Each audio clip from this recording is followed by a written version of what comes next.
Fala pessoal, tudo bom? Vamos hoje então aqui começar a falar finalmente dos tipos de funções, não é? A gente já falou muito das características da função, características técnicas, né? Então, se uma função é par, ímpar, injetora, sobreinjetora, mas a gente ainda não falou dos tipos de funções que a gente tem, né?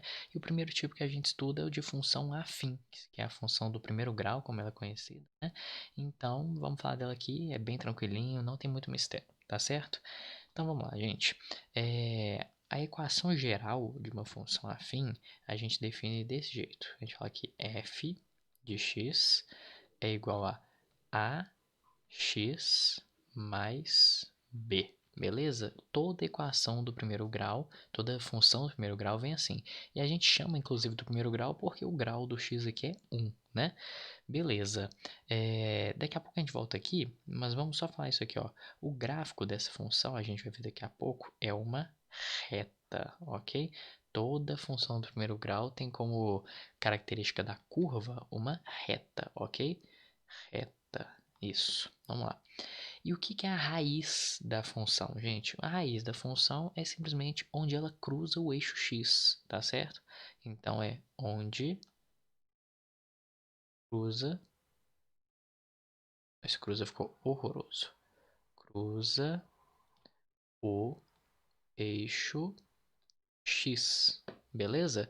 Que é onde f de x vale zero, né, gente? Se a gente fizer aqui, ó, isso aqui significa que f de x é igual a zero. Ou seja, ax mais b é igual a zero, ou seja, x é igual a menos b sobre A. Se você isolar o x, você vai encontrar isso aqui, tá certo? Então tá, gente, já definimos essas três coisinhas que eu queria. E agora vamos falar aqui um pouquinho desse A e desse B. Esse A, gente, a gente chama ele aqui de coeficiente angular, ok? E esse B a gente chama de coeficiente linear, tá certo? Eu já vou definir o que esse cara faz, e daqui a pouco vocês vão entender por que isso é verdade, tá? Isso aqui é onde cruza, vamos lá, corta o eixo Y, tá certo? Se a raiz é onde cruza o eixo X, aqui é onde corta o eixo Y, tá certo? Vamos lá então. E já vamos definir aqui o que é o A. Olha só, gente, eu estou com três gráficos aqui, que é o seguinte.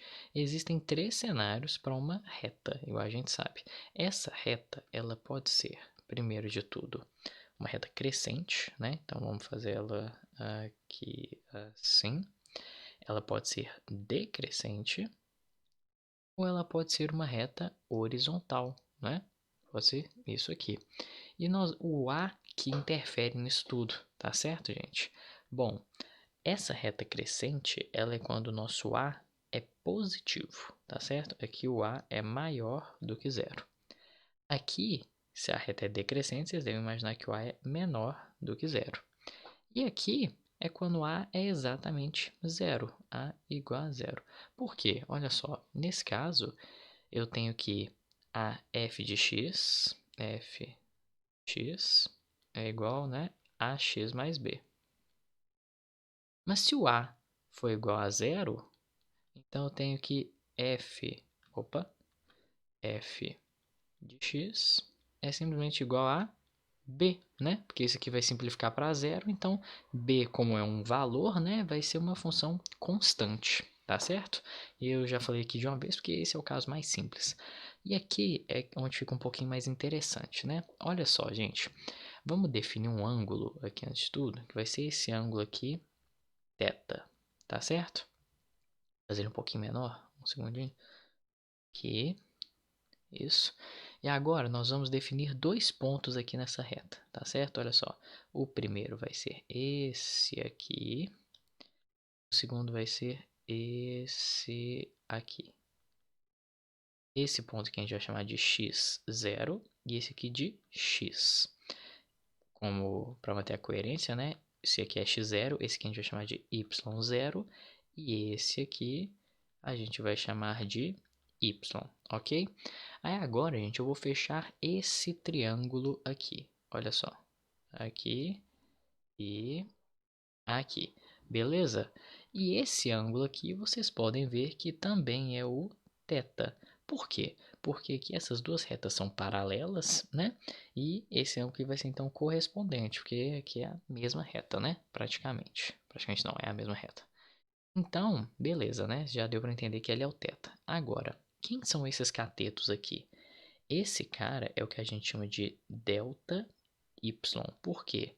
Isso aqui é y menos y0. O delta ele representa variação. Então, olha só, se tudo aqui é y e até aqui é y0, aqui é o que sobra, né? Y menos y0. Analogamente, isso aqui vai ser o nosso delta x, tá certo? Que vai ser igual a, vou botar aqui, x menos x0, tá certo? Esse triângulo aqui ele é retângulo, né? A gente já sabe disso. Então, gente, se eu quiser definir a tangente de θ, olha só, tangente de θ é cateto oposto sobre cateto adjacente. Então, é delta y sobre delta x, não é?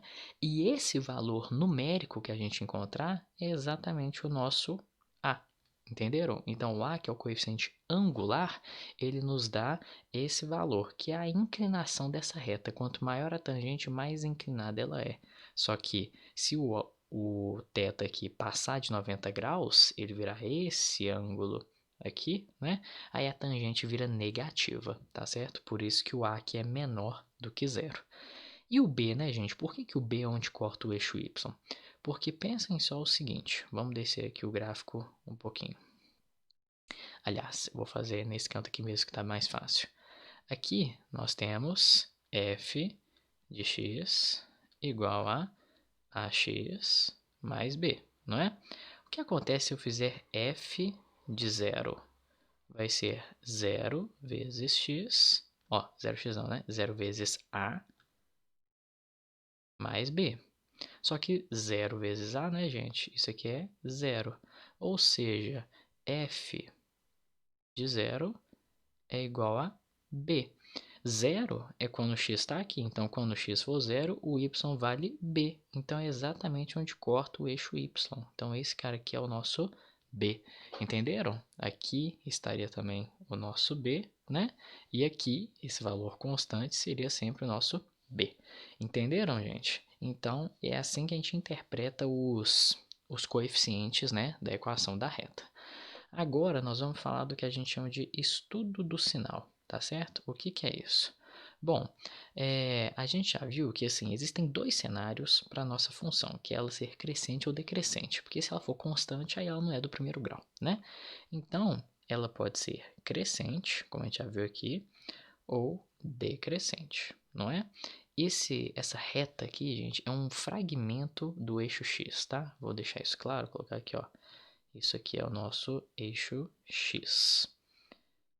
Eu não desenhei o resto do gráfico porque não importa muito. Eu só preciso desse ponto que é onde está exatamente a raiz da nossa função, né? Aqui é menos b. Opa, quero em cores. Cadê? Aqui. Esse ponto aqui é menos b sobre a, né? A nossa raiz, porque é onde cruza o eixo x. Aqui também é menos b sobre a, não é? E o que acontece aqui? Observem só, gente. Qualquer valor maior que menos b sobre a, ou seja, um valor maior que a nossa raiz, a função aqui vai ser positiva, não é? Porque a gente está acima do eixo x. E qualquer valor menor do que a nossa raiz, a função vai ser negativa, porque a gente vai estar abaixo do eixo x. E aqui é o contrário, né? Se a nossa função for decrescente, qualquer valor menor que a raiz vai nos dar um valor positivo para f. E qualquer valor maior que a raiz vai dar um valor negativo para a nossa função, beleza? Lembrando que isso aqui é quando o a é positivo, isso aqui quando o a é negativo. Se o a for constante, não tem raiz, né? Então a função vai sempre ser constante. Então nem vale muito considerar esse caso. E para fechar, gente, vamos fazer um exemplinho aqui só para ver se tá tudo certo, tá bom? Olha só, Determine a lei da função f. A gente tem aqui o gráfico dela, né? E eu quero a equação da função. Tranquilo. Olha o que a gente vai fazer. A gente tem aqui dois pontos, tá certo? Olha só, esse aqui é o ponto 0, 4, né? O x vale 0 e o y vale 4. E aqui é o ponto 7, 0, né? Aqui o x vale 7 e o y vale 0. Existem dois jeitos de fazer essa questão. Você pode montar um sistema, então falar assim, ó, eu sei que f de x é igual a ax mais b, né? Você sabe que quando x vale 0, o y vale 4, ou seja, 4 é igual a 0 vezes a mais b, não é? Isso aqui ficou muito pequeno, vamos reescrever. 0 vezes a mais b. E você sabe que quando x vale 7, o y vale 0. Então, que 0 é igual a 7a mais b, né? Você pode resolver esse sisteminha aqui. Mas o jeito que eu gosto de fazer é o seguinte.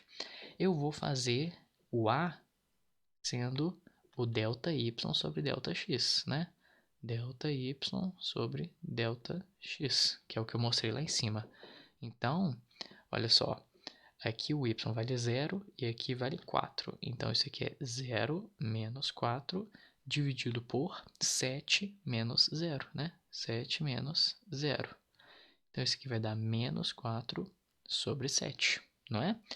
E o b, eu sei que é onde o gráfico corta o eixo y. Então, eu já sei que o b vale 4. Então, b é igual a 4, não é? Então, acabou a questão. Eu sei que f de x é igual a menos 4 sétimos de x mais 4, né?